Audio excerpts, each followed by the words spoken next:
వెంకటేశాయ ప్రపన్నార్తి ప్రజిహీర్షో ప్రసన్నాంగావిచికీర్షో గోవింద గోవింద. ఉత్పథ నాశనాయ జాత ఉన్ముఖ వేదనాయ గీత గోవింద గోవింద.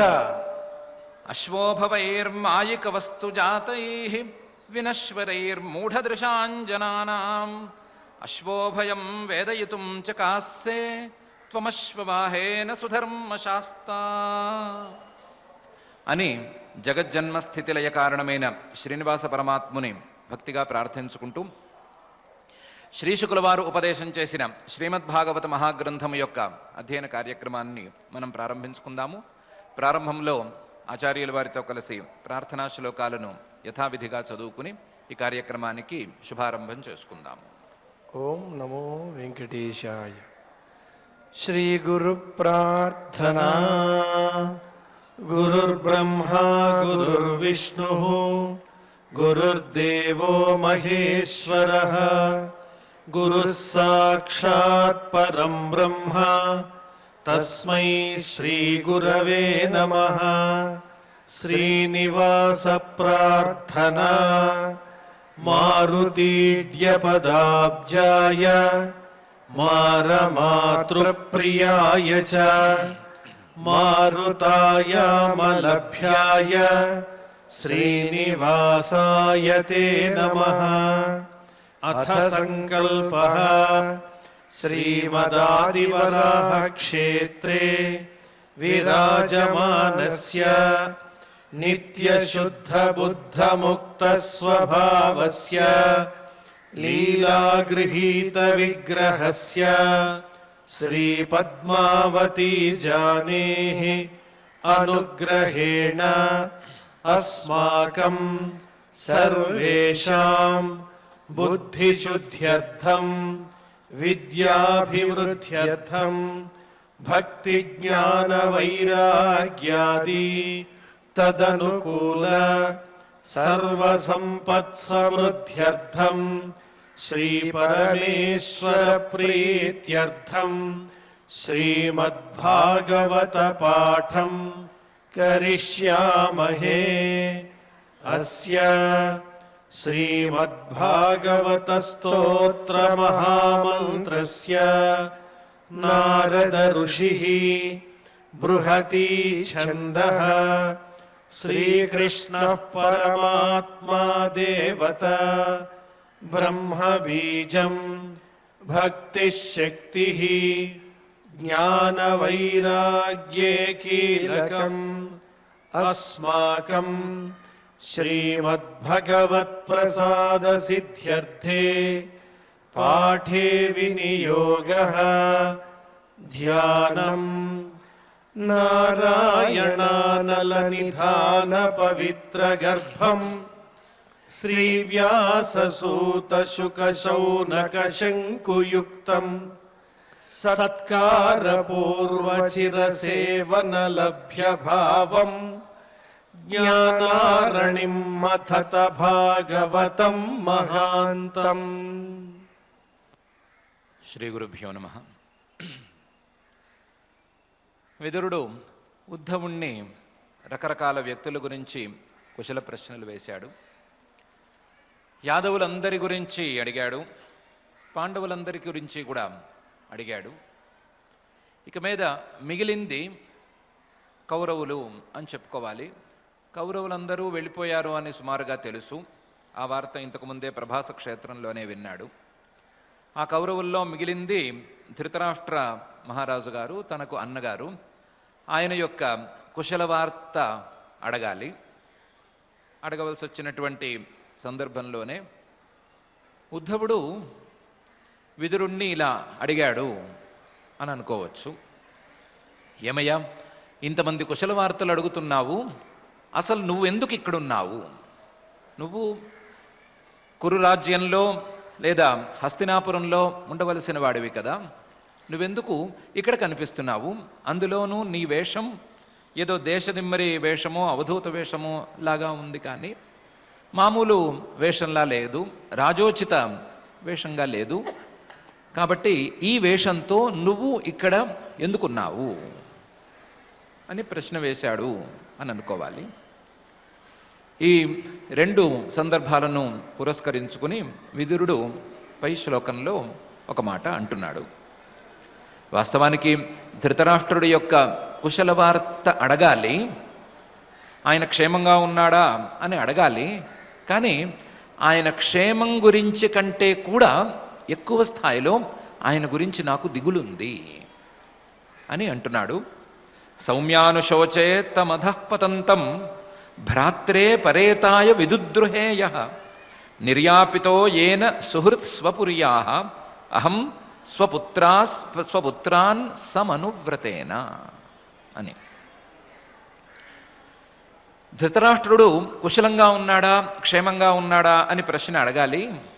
కానీ దానికంటే కూడా సౌమ్య, ఓ ఉద్ధవ, అనుశోచే, నేను ఆయన గురించి ఎక్కువ దిగులు పడుతున్నాను.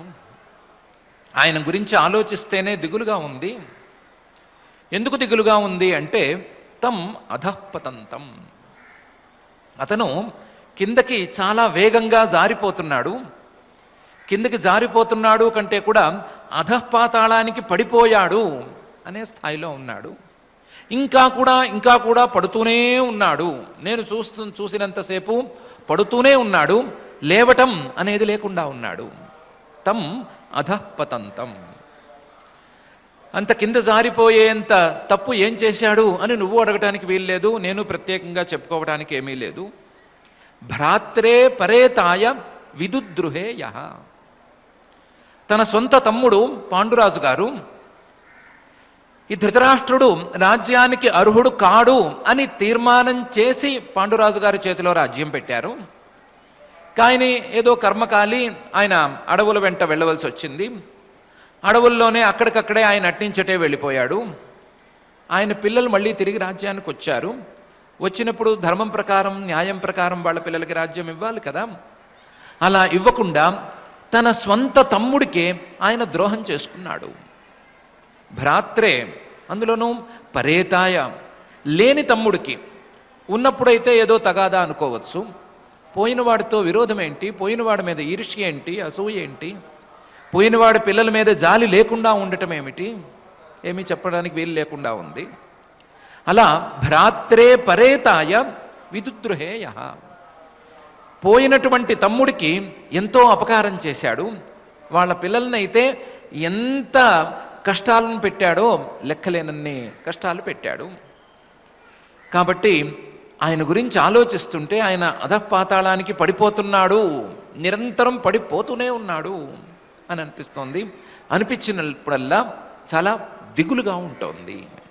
అందువల్ల ఆయన కుశలంగా ఉన్నాడా అని అడగలేకపోతున్నాను, ఆయన గురించి ఆలోచిస్తేనే దిగులేస్తోంది అని ఫస్ట్ హాఫ్లో అన్నాడు. సౌమ్యానుశోచే తమధఃపతంతం భ్రాత్రే పరేతాయ విదుద్రుహేయ అని.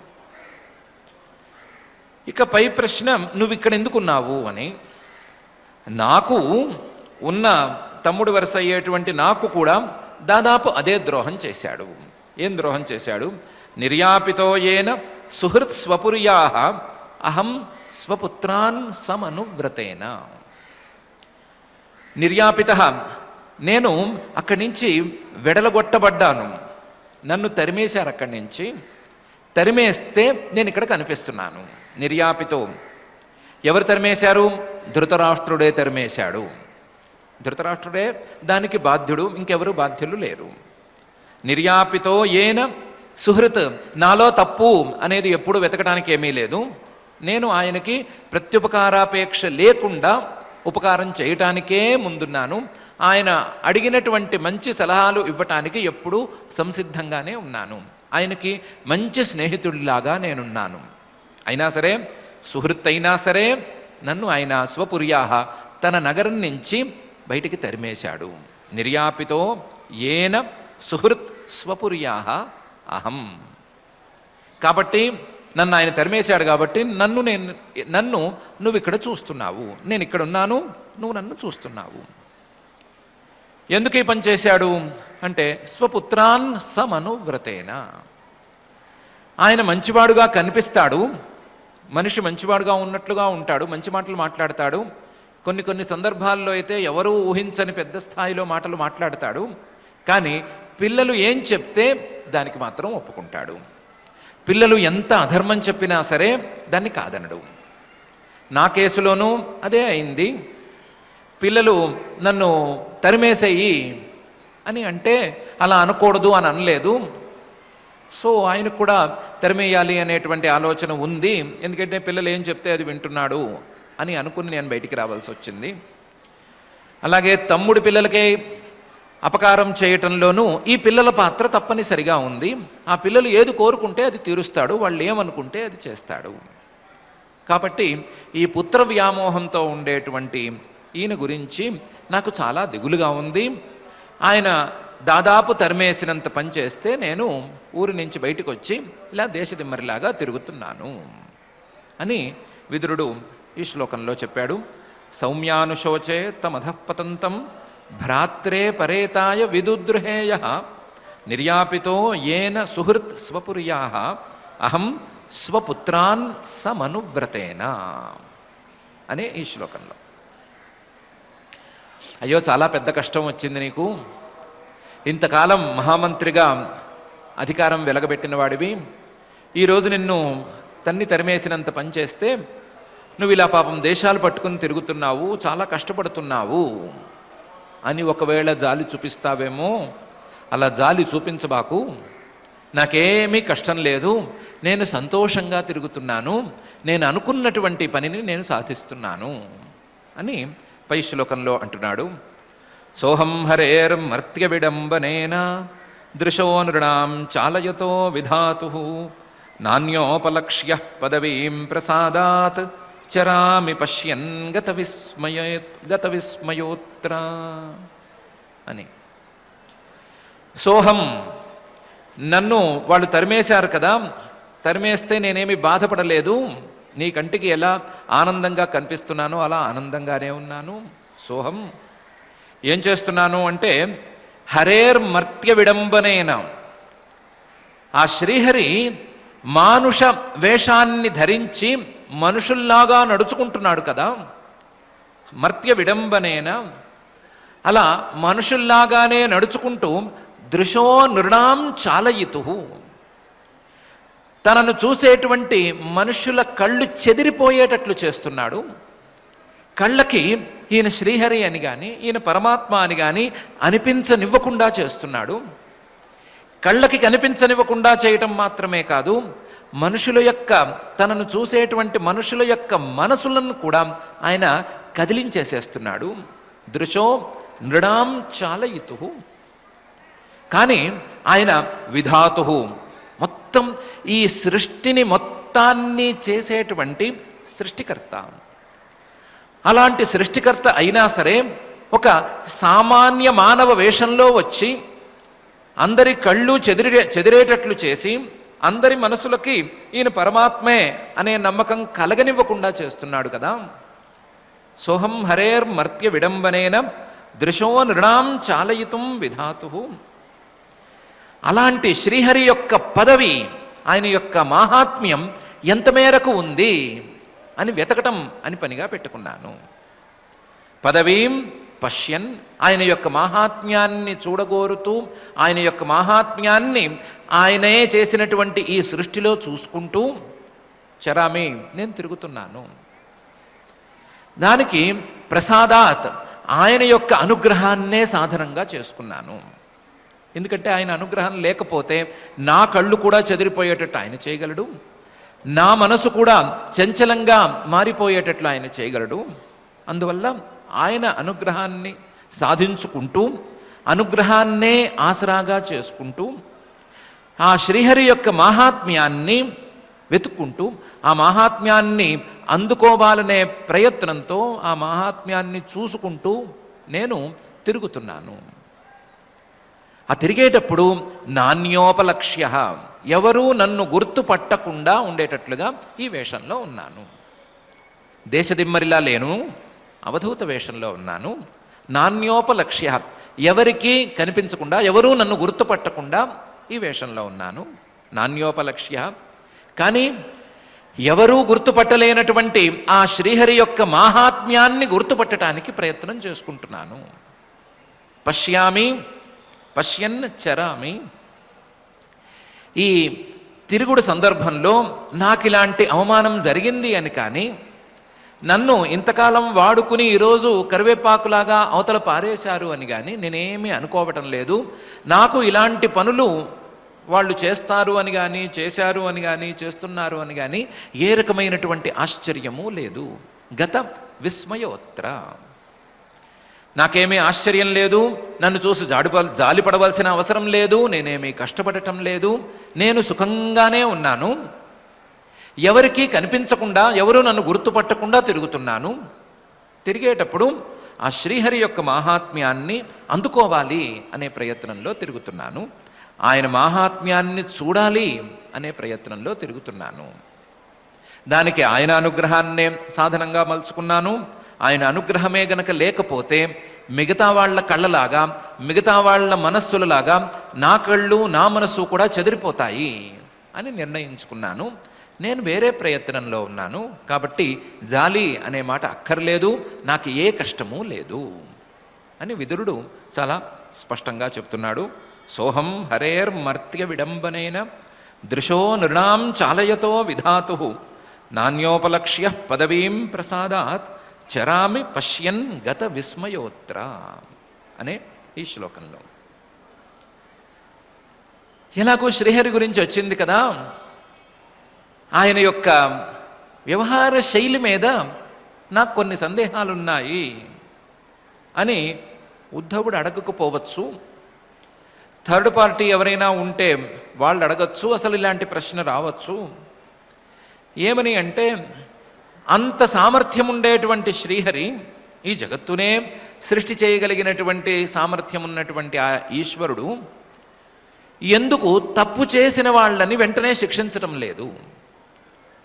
కౌరవులు పాండవుల పట్ల తప్పు చేశారు కదా, తప్పు చేసిన వారిని వెంటనే అప్పటికప్పుడు మోసం చేసి వనవాసానికి పంపిస్తున్నటువంటి క్షణంలోనే ఎందుకు దండించలేదు? దానికి ఎందుకు ఇంత లాంగ్ టైం తీసుకున్నాడు? పోనీ ఇతరుల పట్ల చేసేటువంటి అపరాధాలకు వెంటనే దండన రాదు అని అనుకోవచ్చు. తన పట్లే చేసిన అపరాధానికి కూడా వెంటనే ఎందుకు శిక్ష ఇవ్వలేదు? రాయబారం నడపటానికి రాజ్యానికి వెళితే ఈయన్ని పట్టుకుని బందీని చేయాలి అని ప్రయత్నం చేశారు కదా వాళ్ళు. అది మహాపరాధం కదా. సామాన్యమైన దూతకి కూడా అది చాలా పెద్ద దోషం కదా. అలాంటిది ఈయనకే, పరమాత్మకే ఇంత పని చేశారు, బంధువుకే ఇంత పని చేశారు అంటే అది అక్షంత వ్యాపరాధం కిందకే వస్తుంది కదా. అట్లాంటప్పుడు సమర్థుడైనటువంటి ఆ శ్రీహరి ఎందుకు వాళ్ళను వెంటనే శిక్షించలేదు అనే ప్రశ్న రావచ్చు. శ్రీహరి తత్వం తెలిసినవాడు, శ్రీకృష్ణ పరమాత్మ వ్యవహార శైలి తెలిసినవాడు ఉద్ధవుడు అడగకపోవచ్చు, అడగటానికి థర్డ్ పార్టీ అనేది అక్కడ లేకపోవచ్చు.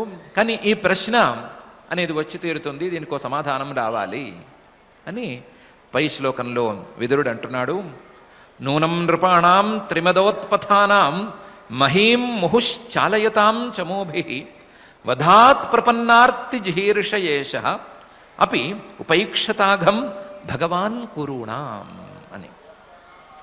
భగవాన్ సమర్థుడైనటువంటి, పూజనీయుడైనటువంటి ఈశ, సర్వసమర్థుడైనటువంటి ఆ శ్రీకృష్ణుడు ఉపైక్షత అఘం కురుణాం. కురుణాం ఆ కౌరవుల యొక్క అఘం పాపాన్ని, వాళ్ళు చేసిన ప్రతి అపరాధాన్ని ఉపైక్షత కొంతకాలం పాటు అశ్రద్ధ చేశాడు. ఎందుకు అశ్రద్ధ చేశాడు అంటే, నూనం బహుశः ఇది అయి ఉండవచ్చు, ఆయన మనసులో ఏముంది అని కనిపెట్టడం మన వల్ల కాదు, కానీ ఇది అయి ఉండవచ్చు.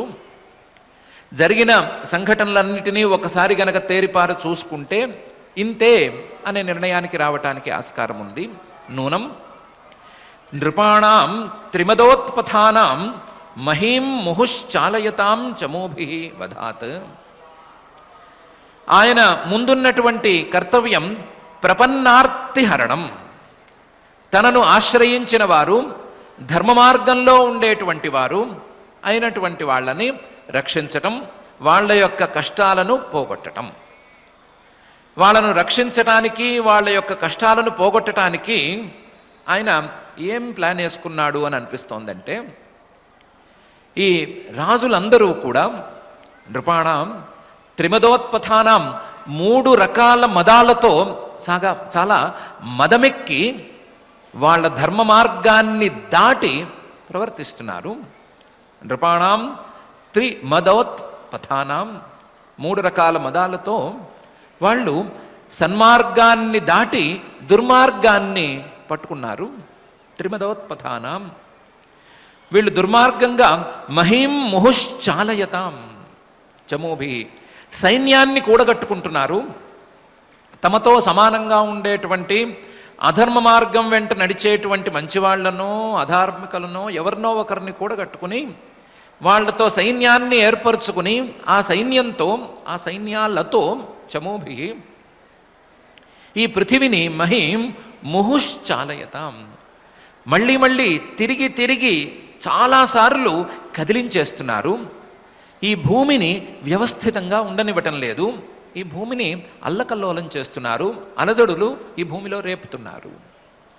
మహీం ముహుశ్చాలయతాం, ఇలాంటి వాళ్ళందరినీ కలిపి ఒకేసారి గనక శిక్షించినట్లయితే తనను ఆశ్రయించిన వారిని, అలాగే ధర్మ మార్గంలో ఉన్న వారిని అందరినీ ఒకేసారి రక్షించటం అనే పని జరిగిపోతుంది అని అనుకున్నాడేమో.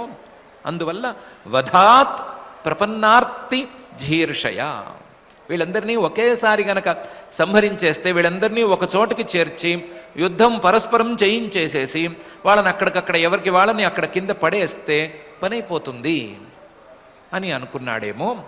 అనుకుని దానికి కావలసినటువంటి సమయం కోసం ప్రతీక్ష చేస్తూ ఈ పాపాలు చేసిన వారి పట్ల ఉదాసీనంగా, ఉపేక్షగా కొంతకాలం పాటు ఉన్నాడేమో అని అనిపిస్తోంది. సమర్థుడు, ఈశుడు, సర్వసమర్థుడు అయినటువంటి ఆయన ఇలా ఆలస్యం చేయటంలో ఇంతకు మించి వేరే కారణమేమి ప్రస్తుతానికి తోచటం లేదు అని విదురుడు తనకు తాను, మనలాంటి వారికో, విన్నవారికో, ఉద్ధవుడికో, ఎవరికో ఒకళ్ళకి ఆ పరమాత్మ యొక్క అభిప్రాయాన్ని సుమారుగా చూచాయగా చెప్తున్నాడు. నూనం నృపాణం త్రిమదోత్పథానాం మహీం ముహుశ్చాలయతాం చమోభి వధాత్ ప్రపన్నార్తి జిహీర్షయేష అపి ఉపైక్షతాఘం భగవాన్ కురుణాం అని. త్రిమదోత్పథానాం అన్నప్పుడు 3 మదాలున్నాయి అనుకున్నాం కదా. అవి విద్యామదో ధనమదః తథైవ అభిజనో మదః ఏతే మదా మదాంధానాం తఏవ హి సతాం దమాః అనే పేరుతో ప్రసిద్ధమైనటువంటి మదాలు. విద్యామదం అనేది మొదటి మదం. చదువు ఉంది, నాకు జ్ఞానం ఉంది, చదువు ఉంది అనేటువంటి మదం. ఈ మదంతో ఇదే గనక మదంగా మారితే, మదానికి కారణంగా మారితే చేయరాని పనులు చేయటంలో ఆశ్చర్యమేమీ లేదు. అహంకారులు చేయరాని పని అంటూ ఉండదు. ధనమదం, ఈ మదం గురించి పెద్దగా చెప్పుకోనక్కర్లేదు. ఈ 2 మదాలు కాకుండా అభిజనో మదః, నేను ఉత్తమమైనటువంటి వంశంలో జన్మించాను, నేను చాలా ఉత్తమమైనటువంటి కులానికి చెందినవాడిని అనేటువంటి మదం. ఈ 3 మదాలు ఆలోచన లేని వారికి, ఏం దొరికినా దాన్ని పట్టుకుని దుర్మార్గం వైపు నడుచుకునేటువంటి వారికి మదాలుగాను, నాశనాన్ని తెచ్చిపెట్టేటువంటి సాధనాలుగాను ఉపకరిస్తాయి. విద్యామదము, ధనమదము, అభిజనమదము అనేటువంటి 3 మదాలు. చాలా ఆశ్చర్యంగా మ ద అనే 2 అక్షరాలతో కనిపించేటువంటి దీన్ని తిరగదిప్పితే దమ్మగా మారుతుంది. దమహ అంటే అణిగిమణిగి ఉండటం, యోగ్యతను కలిగి ఉండటం అని అర్థం.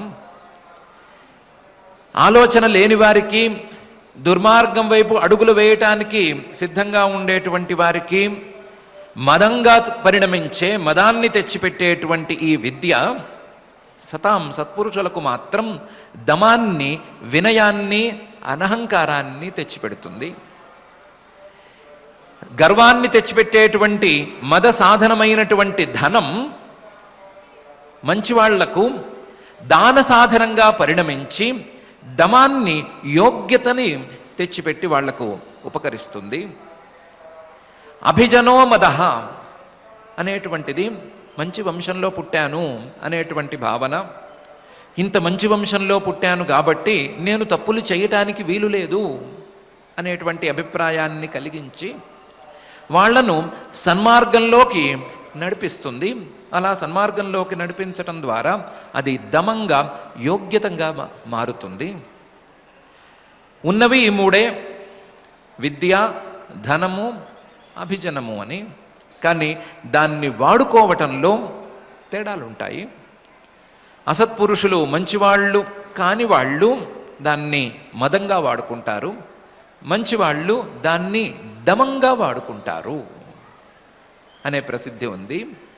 అలాంటి ప్రసిద్ధమైనటువంటి ఈ మూడు, విద్య, ధన, అభిజనాలు అనేటువంటి మూడు ఈ రాజులకు ఈరోజు మదాన్ని తెచ్చిపెట్టాయి.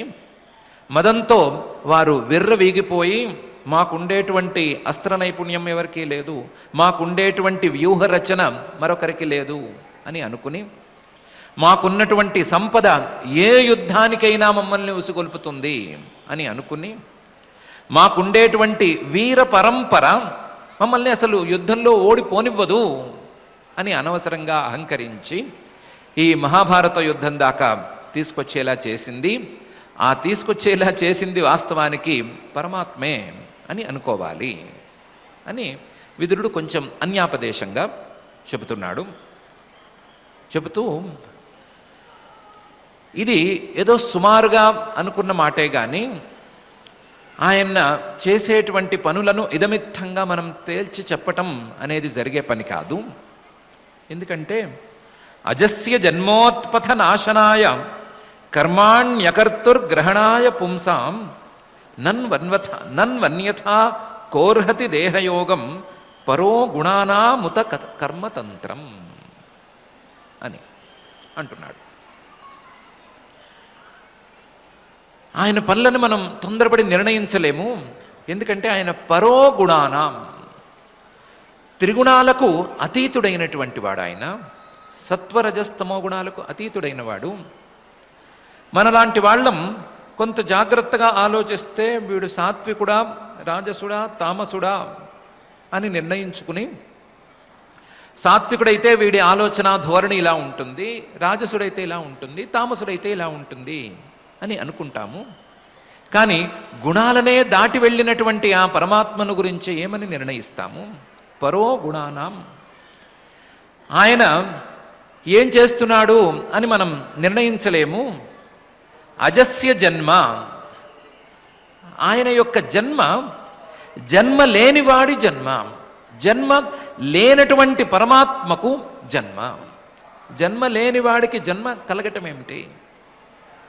దాన్ని నిర్ణయించలేం మనము. మనకు ఏదో చూచాయిగా అనిపించేది ఉత్పథ నాశనాయ అని మాత్రమే. ఏదో దుర్మార్గులు ఉన్నారు, ధర్మ మార్గాన్ని దాటి వెళ్ళే వాళ్ళు ఉన్నారు, వాళ్లను నశింపజేయటం కోసం, వాళ్ళ పీడ విరగడ చేయటం కోసం ఆయన పుట్టాడు, పుట్టినట్లు అనిపించాడు అని అనుకోవాలి. కర్మాణ్యకర్తు గ్రహణాయ పుంసాం. అకర్తు, ఆయన కర్త కాడు, ఏ క్రియకు కర్త కాడు. నేను కర్తను అనేటువంటి భ్రమ ఆయనకు లేదు. కానీ ఆయన ఏదో పనులు చేస్తున్నాడు అని కనిపిస్తోంది. అకర్త అయిన వాడికి కర్మలేమిటి? ఏమని నిర్ణయిస్తాము? కాబట్టి ఏదో సర్దుకోవటం కోసం గ్రహణాయ పుంసాం అని చెప్పుకోవలసిందే. పుంసాం మానవ వేషంలో ఈయన ఉన్నాడు కాబట్టి తన సాటి మానవులు తనను చూసి తనలాగే ధర్మ మార్గంలో ఉంటారు, మంచిగా ప్రవర్తిస్తారు అనేటువంటి అభిప్రాయంతో ఈయన కూడా కర్మలు చేస్తున్నట్లుగాను, ఏదో పని చేస్తున్నట్లుగాను, వ్యవహరిస్తున్నట్లుగాను నడుచుకుంటున్నాడు అని అనుకుని సంతృప్తి పడటమే. కర్మాణి అకర్తు గ్రహణాయ పుంసాం. ఈ రెండు అనుకుని మనం తృప్తి పడవలసిందే తప్ప ఆయన గురించి ఇదమిత్యంగా నిర్ణయించే శక్తి మనకు లేదు. ఎందుకు? పరో గుణానం, ఆయన గుణాలను దాటి అవతల వైపు ఉన్నాడు. నను అన్యథా కోర్హతి దేహయోగం కర్మతంత్రం. ఇలా కాకపోతే ఆయనకు అసలు దేహం అనేది ఎక్కడి నుంచి వచ్చింది? దేహం అనేది మానవులకు లేదా జీవులకు వాళ్ళు చేసుకున్నటువంటి కర్మలకు ఫలితాలుగా కదా రావాలి. ఈయనకు కర్మలే లేవు. కర్మలే లేని వాడికి దేహం, శరీరం అనేది ఎక్కడి నుంచి వచ్చింది? కర్మలే లేని వాడికి శరీరం వచ్చింది, ఆ శరీరంలో మళ్ళీ కర్మలు కనిపిస్తున్నాయి. కానీ ఈయనేమో జన్మలేనివాడు, ఈయనేమో ఏ రకమైనటువంటి కర్మలకు కర్త కాడు. ఇలాంటి వాడి యొక్క దేహాన్ని, ఇలాంటి వాడి యొక్క జన్మని, ఇలాంటి వాడి యొక్క కర్మలను అర్థం చేసుకోవటం అనేది ఇలా కాకుండా మరెలా అర్థం చేసుకుంటాము? నన్వన్యథా కోర్హతి దేహయోగం పరో గుణానాం ఉత కర్మతంత్రం. సామాన్య జీవులే గనక ఒకవేళ వాళ్ళు గుణాలను గనక దాటి వెళ్ళగలిగినట్లయితే, గుణానేతానతీత్యత్రీన్ అని చెప్పినట్లుగా గుణాలను దాటి వెళ్ళగలిగినట్లయితే కర్మల యొక్క ఫలితాలుగా వచ్చేటువంటి శరీరాలు వాళ్ళని అంటుకోవు అని చెప్తున్నారు కదా. అసలు సహజ సిద్ధంగానే గుణాలకు అతీతంగా ఉండేటువంటి పరమాత్మకు దేహ సంబంధం అనేది ఎక్కడి నుంచి వచ్చింది? ఇలాంటి దేహ సంబంధం కనిపిస్తోంది అంటే ఏదో నేర్పించటానికి మనలాంటి వాళ్ళకి ఇలా నాటకం ఆడుతున్నాడు అని చెప్పుకోవాలి తప్ప ఇంకొక రకంగా చెప్పుకునేందుకు ఆస్కారమేమీ లేదు అని విదురుడు అజస్య జన్మ ఉత్పథ నాశనాయ కర్మాణి అకర్తు గ్రహణాయ పుంసాం నను అన్యథా కహ అర్హతి దేహయోగం పరో గుణానాం ఉత కర్మతంత్రం అని ఈ శ్లోకంలో అంటున్నాడు. సరే, కన్క్లూడ్ చేసేస్తాను, ఒకే ఒక మాటతో చెప్పేస్తాను. ఏంటి అంటే, తస్య ప్రపన్నాఖిల లోకపానాం అవస్థితానాం అనుశాసనే స్వే అర్థాయ జాతస్య యదుష్వజస్య వార్తాం సఖే కీర్తయ తీర్థకీర్తే అని. చాలామంది తాలూకు కుశల వార్తలు అడిగాను కదా, వాళ్ళందరి కుశల వార్తలు ఒక్కొక్కడివి నేను అడిగినట్లుగా పేరు పేరున చెప్తావేమో, అదేం అక్కర్లేదు. అందరూ బాగున్నారు అని ఒక మాట అను, అది చాలు నాకు. నేను అడిగిన వాళ్ళ పేర్లు ఉన్నాయి కదా, నువ్వు అడిగిన వాళ్ళందరూ క్షేమంగానే ఉన్నారు అని ఒక మాట చెప్పే చాలు, నా ప్రశ్నలకు సమాధానం వచ్చినట్లే. కానీ నాకు చెప్పవలసింది వేరే ఉంది. ఏంటి చెప్పాలి? తస్య ప్రపన్నాఖిల లోకపానాం అవస్థితానాం అనుశాసనే స్వే అర్థాయ జాతస్య. ఆ శ్రీకృష్ణుడు ప్రపన్నాఖిల లోకపానాం స్వే అనుశాసనే అవస్థితానాం అర్థాయ జాతః. తనను ఆశ్రయించినటువంటి లోకపాలులందరూ తన మాట జవదాటకుండా తాను చెప్పినట్లుగా నడుచుకుంటూ ఉన్నారు. అలా ఉన్నటువంటి సందర్భంలో వాళ్ళు, మేము ఈ లోకాలను పాలించలేకపోతున్నాము, రక్షించలేకపోతున్నాము, ఈ మానవులను మేము భరించలేకపోతున్నాము అని వేడుకుంటే, ఇప్పుడు భూమికి పట్టినటువంటి గతిని మేము సరిదిద్దలేకపోతున్నాము అని వేడుకుంటే, వాళ్ళ పాలనా ప్రక్రియ అనేది సవ్యంగా సాగాలి కదా, దానికి నేనే కాస్తంత పూనుకోవాలి కదా అనుకుని పుట్టాడు.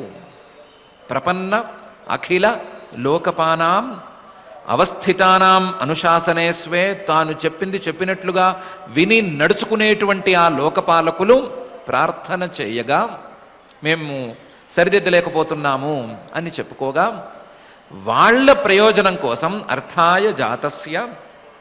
ఎక్కడ పుట్టాడు? యదుషు, యాదవుల్లో పుట్టాడు. అజస్య, సహజంగా ఆయనకు జన్మ అనేది లేనే లేదు, ఇది జన్మ నాటకం, ఇది వాళ్ళ ప్రయోజనాన్ని సంరక్షించడం కోసమని. అలా లోకపాలకుల యొక్క బాధ్యతను తన భుజాల మీదకు వేసుకుని తానే మనిషిగా పుట్టినటువంటి ఆ శ్రీకృష్ణుడి యొక్క వార్తాం, ఆయన వార్తను సఖే, ఓ స్నేహితుడా, ఉద్ధవుడా, కీర్తయ, నాకు విపులంగా చెప్పు. శ్రీకృష్ణుడి గురించి చెప్పు, మిగతా వాళ్ళ గురించి సంగ్రహంగా చెప్పి పూర్తి చేసేయి. నాకు శ్రీకృష్ణుడి గురించి మాత్రం విపులంగా చెప్పు. వార్తాం హరే కీర్తయ. ఎందుకంటే మిగతా వాళ్ళ గురించి తెలుసుకుంటే పెద్దగా ఉపయోగం లేదు, కేవలం కుతూహల నివృత్తి, మన వాళ్ళు ఎలా ఉన్నారు అని తెలుసుకోవాలి అనే కుతూహలము అది తీరుతుంది. కానీ ఈయన గురించి గనక తెలుసుకుంటే తీర్థకీర్తే, సంసారాన్ని దాటించగలిగినటువంటి కీర్తి ఈయనకు ఉంది కాబట్టి సంసారం అనేటువంటి ఈ సాగరాన్ని దాటటం అనే ప్రయోజనం నాకు లభిస్తుంది. మిగతా వాళ్ళను గురించి గనక అడిగితే తెలుసుకుంటే వాళ్ళ గురించే ఆలోచిస్తే ఈ సంసారంలోనే పడికొట్టుకోవటం అవుతుంది. ఆ శ్రీహరి గురించి, ఆ శ్రీకృష్ణుడి గురించి, ఆ పరమాత్మను గురించి గనక తెలుసుకున్నట్లయితే ఈ సంసారం అనేటువంటి సాగరాన్ని దాటటం అనేది అవుతుంది. ఆయన కీర్తి సంసార తారిణీ కీర్తి. అలాంటి తీర్థకీర్తి అయినటువంటి పరమ పవిత్రమైన కీర్తి కలిగినటువంటి ఆ శ్రీకృష్ణుడి యొక్క వార్తలను మాత్రమే నాకు చెప్పు. ఓ స్నేహితుడా, ఎందుకు చెప్పాలి అని అడగద్దు. నువ్వు నాకు స్నేహితుడివి కాబట్టి స్నేహ ధర్మం ప్రకారం ఆ శ్రీకృష్ణుడి గురించి మాత్రమే నాకు చెప్పు అని విదురుడు కన్క్లూషన్ ఇచ్చేశాడు. తస్య ప్రపన్నాఖిల లోకపానాం అవస్థితానాం అనుశాసనే స్వే అర్థాయ జాతస్య యదుష్వజస్య వార్తాం సఖే కీర్తయ తీర్థకీర్తే అనేటువంటి ఈ శ్లోకంలో ఎప్పుడైతే సుదీర్ఘంగా ప్రశ్నలు వేస్తూ వచ్చినటువంటి విదురుడు తన ప్రశ్నలను ఒకచోట ఆపేశాడో అప్పుడు వేదవ్యాస మహర్షి గారు కూడా అధ్యాయాన్ని అక్కడికి ఆపేసి తృతీయ స్కంధంలోని ప్రథమాధ్యాయం ఇప్పటితో పూర్తయిపోయింది అని తేల్చేశారు. ఈ ప్రథమాధ్యాయంలో విదురుడు తీర్థయాత్రలకు రావటము, ఆ తీర్థయాత్రలకు కారణము, ఆ తీర్థయాత్రలు చేసినటువంటి విధానము, శ్రీకృష్ణ స్మరణ ప్రధానంగా తీర్థయాత్రలను చేయటము, ఆ తీర్థయాత్రలలో ప్రభాస క్షేత్రంలో కౌరవులు ఓడిపోవటాన్ని గురించి వినటము, ఆ తర్వాత మళ్ళీ యమునా తీరంలో ఉద్ధవుడితో కలవటము, ఆ ఉద్ధవుడిని కలిసి ఉద్ధవుడితో మాట్లాడటంలో అందరి కుశల వార్తలు అడగటం, చివరికి వార్తాం సఖే కీర్తయ తీర్థకీర్తే అని కన్క్లూడ్ చేయటం అనేటువంటి అంశాలున్నాయి. ఈ అంశాల్లో మనకు చాలా ప్రధానమైనటువంటి అంశాలు చాలానే ఉన్నాయి. కాకపోతే జన్మలేని పరమాత్మ యొక్క జన్మను ఏ విధంగా అర్థం చేసుకోవచ్చు అనే విషయం మీద ఒక కొత్త దృష్టిని విదురుడు మనకు ప్రసాదించాడు అని నిర్ణయించుకోవచ్చు. జన్మలేని ఆయన జన్మ గురించి మాట్లాడుకుంటే మనకు జన్మలేనటువంటి పరిస్థితి ఏర్పడుతుంది. జన్మించిన మిగతా మానవుల గురించి మాట్లాడుకుంటూ ఉంటే మనకు ఈ జన్మ మరణ పరంపరే మళ్ళీ మళ్ళీ దక్కుతుంది తప్ప పెద్దగా ప్రయోజనం అనేది రాదు అనేటువంటి విదురుడి యొక్క ఒక అపూర్వమైనటువంటి అభిప్రాయం మనల్ని ఆలోచింపజేస్తుంది అని కూడా చెప్పుకోవచ్చు. అలాంటి ఆలోచింపజేసేటువంటి ఈ విదుర అభిప్రాయాన్ని జాగ్రత్తగా మనం గమనించుకుందాము. ఈ జన్మ మరణ ప్రవాహంలో కొట్టుమిట్లాడుతున్న వాళ్ళను గురించి ఈ వస్తువులు ఈ అంశాలను గురించి తెలుసుకోవటం ఎక్కువ ప్రయోజనకారా, లేకపోతే జన్మలతో సంబంధం లేని జన్మలతో ఉండే సంబంధాలను పోగొట్టేటువంటి పరమాత్మను గురించి తెలుసుకోవటం గొప్ప పనా అనే విషయం మీద మనం ఆలోచన చేసుకుందాం. మన ఆలోచనను సక్రమంగా నడిపించి మనల్ని మంచి మార్గంలోకి తీసుకువెళ్ళమని చెప్పి ఆ జగజ్జన్మ స్థితి లయ కారణమైనటువంటి శ్రీనివాస పరమాత్ముని భక్తిగా వేడుకుందాం. ఇక పారాయణ కార్యక్రమాన్ని ప్రారంభించుకుందాం. ఈరోజు తృతీయ స్కంధం ప్రథమ అధ్యాయంలో 41వ శ్లోకం నుంచి మనం పారాయణ చేసుకుంటున్నాం. అథ శ్రీమద్భాగవతే పారమహంస్యాం సంహితాయాం తృతీయ స్కంధే ప్రథమాధ్యాయే శ్లోకాః సౌమ్యానుశోచేతమథః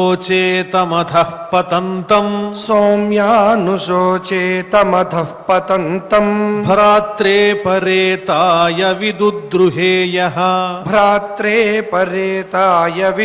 द्रुहेयः నిర్యాపితో येन సుహృత్స్వపుర్యాః निर्यापितो येन सुहृत्स्वपुर्याः అహం స్వపుత్రాన్ సమనువ్రతేన अहं स्वपुत्रान् समनुव्रतेन సోహం హరేర్మర్త్య విడంబనేన सोऽहं हरेर्मर्त्यविडम्बनेन దృశో నృణాం చాలయతో విధాతుః दृशो नृणां चालयतो विधातुः నాన్యోపలక్ష్య పదవీం ప్రసాదాత్ नान्योपलक्ष्यः पदवीं प्रसादात् చరామి పశ్యన్ గత విస్మయోత్ర चरामि पश्यन् गतविस्मयोऽत्र నూనం నృపాణాం త్రిమదోత్పథానాం नूनं नृपाणां त्रिमदोत्पथानां మహీం ముహుశ్చాలయతాం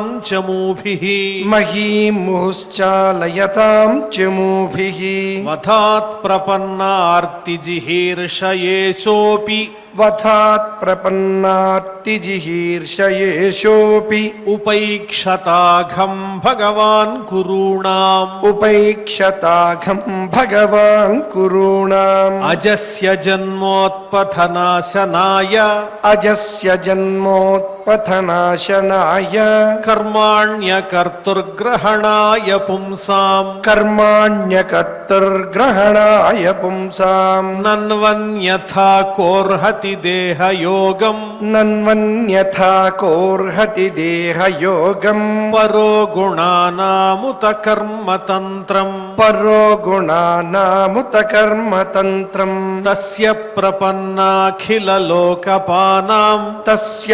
प्रपन्नाखिललोकपानाम् అవస్థితానామనుశాసనే స్వే अवस्थितानामनुशासने स्वे అర్థాయ జాతస్య యదుష్వజస్య अर्थाय जातस्य यदुष्वजस्य వార్తాం సఖే కీర్తయతీర్థకీర్తేః वार्तां सखे कीर्तयतीर्थकीर्तेः इति श्रीमद्भागवते इति श्रीमद्भागवते पारमहंस्यां संहितायां पारमहंस्यां संहितायां तृतीयस्कन्धे तृतीयस्कन्धे प्रथमोऽध्यायः प्रथमोऽध्यायः। ओम नमो वेंकटेशाय। हरिनरुलకెల్ల పూజ్యుడు హరిలీలామునుజుడును గుణాతీతుడునై బరగిన భవకర్మంబుల పొరయండట హరికి కర్మములు లీలలగున్ అని ఆ హరిలీలలు తెలిపేటువంటి భాగవత అమృత రసాస్వాదంలో మనందరం నిత్యం మునిగి తీరుతూ ఉన్నాం. ఇటువంటి అవకాశాన్ని అదృష్టాన్ని నిరంతరం మనకు ఆ దేవదేవుడు అందివ్వాలనేటువంటి కృత నిశ్చయంతో ప్రార్థిస్తూ యథావిధిగా క్షమాప్రార్థన దగ్గర నుంచి మంగళాంతం వరకు పలికి నేటి అధ్యయన కార్యక్రమానికి మంగళ సమాప్తిని పలుకుదాం. అథ క్షమా ప్రార్థనా యదక్షరపదభ్రష్టం మాత్రాహీనం చ యద్భవేత్ తత్సర్వం క్షమ్యతాం దేవ నారాయణ నమోస్తుతే. అథ భగవత్సమర్పణం కాయేన వాచా మనసేంద్రియైర్వా బుద్ధ్యాత్మనా వా ప్రకృతే స్వభావాత్ కరోమి యద్యత్ సకలం పరస్మై నారాయణాయేతి సమర్పయామి. అథ లోకక్షేమ ప్రార్థనా సర్వే భవంతు సుఖినః సర్వే సంతు నిరామయాః సర్వే భద్రాణి పశ్యంతు మా కశ్చిద్ దుఃఖభాగ్ భవేత్.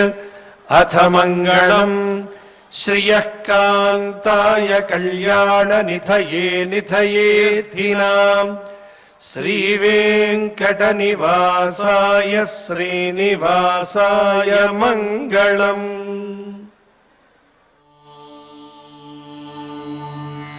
నమో